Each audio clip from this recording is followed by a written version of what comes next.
Misalkan sudah, kemudian di save and return to course.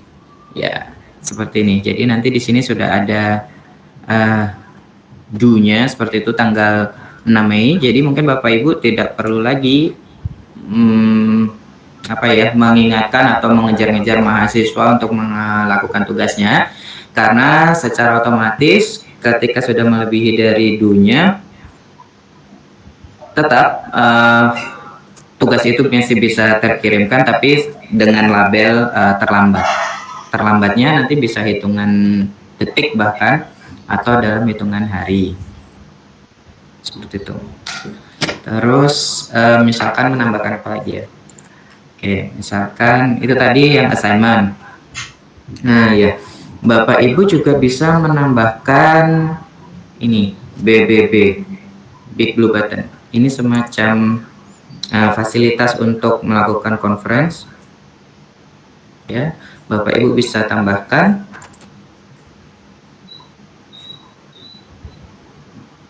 Itu.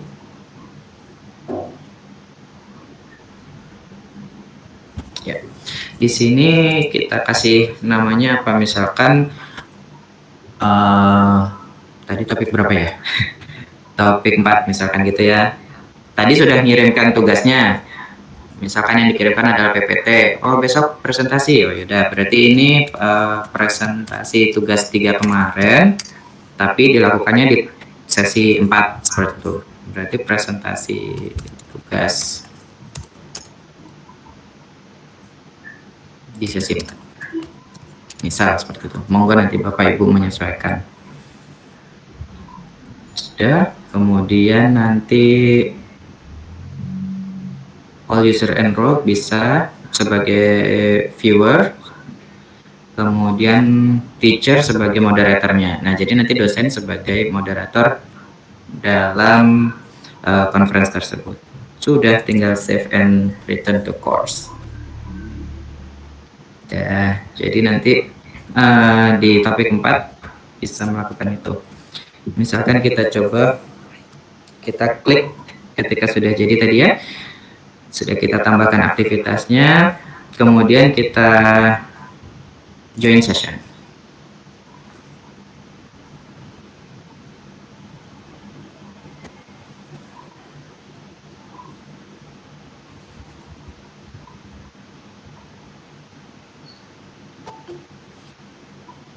Ya, yang pertama di sini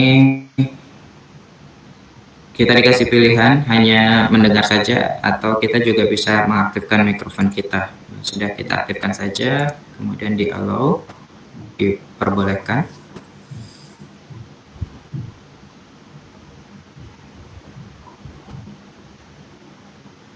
Ya, kita yes saja.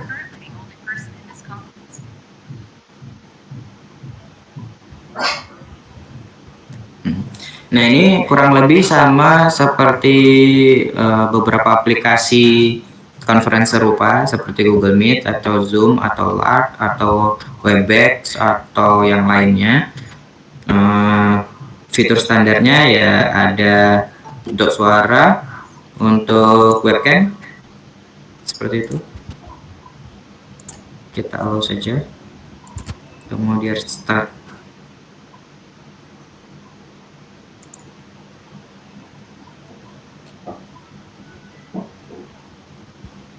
Ya, di sini sudah tampil ya.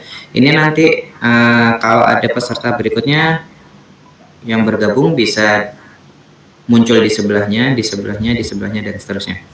Nah, kita juga bisa melakukan screen sharing seperti di aplikasi yang lainnya. Di sini kita klik saja tombol share your screen, kemudian dikasih pilihan seperti ini, dipilih saja jendela mana yang akan di-share, atau kalau mau seluruh jendela di-share ya entire screen. Kalau misalkan saya mau memilih yang jendela ini saja yang di-share, berarti yang ini saja. Nah, seperti itu.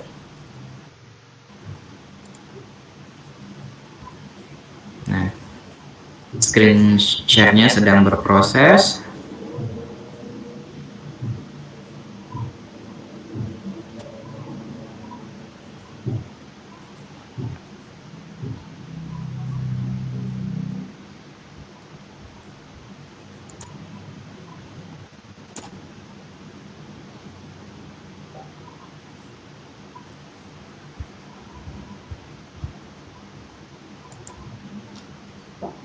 ketika stop untuk sharing screen juga tombol yang sama.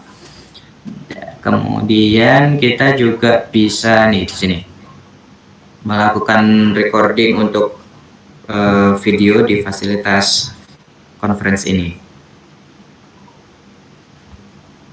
Ketika akan melakukan chat, ya bisa dilakukan di panel sebelah kiri, di sebelah sini.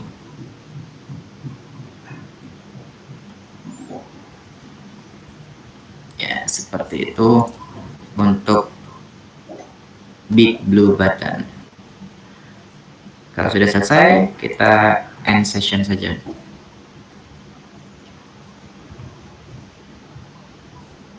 Sudah, gitu. Itu untuk topik 4.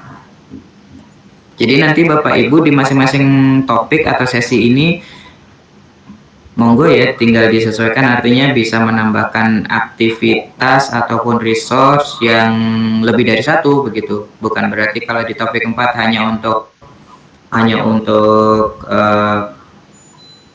apa tadi conference tadi, bukan seperti itu. Tapi misalkan di topik 4 juga ada penugasannya, juga ada materi yang akan di-share, juga bisa dilakukan di topik tersebut. Kemudian apalagi ya, misalkan saya contohkan apalagi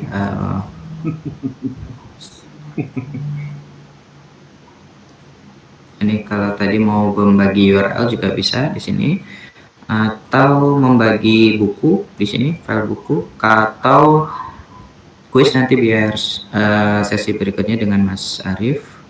Forum, misalkan forum, kita bisa menambahkan forum seperti itu. Di sini misalkan diskusi sesi 5. Nah, di sini ya silakan ditambahkan deskripsinya. Silakan mahasiswa melakukan diskusi atau mahasiswa dapat melakukan diskusi menggunakan fasilitas ini. Nah, dan seterusnya gitu ya.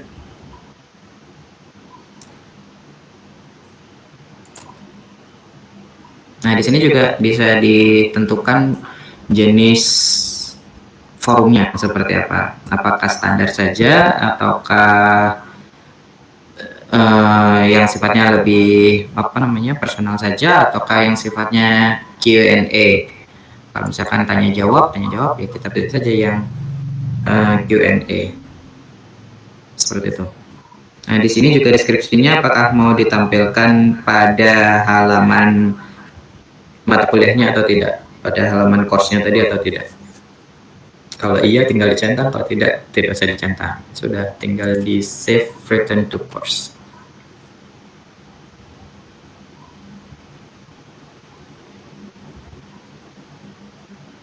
Nah, seperti itu.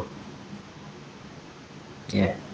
Jadi ada beberapa aktivitas ataupun resource yang bisa kita tambahkan begitu ya di kuliah. Di bagian kuliah ini kita sebut sebagai course-nya.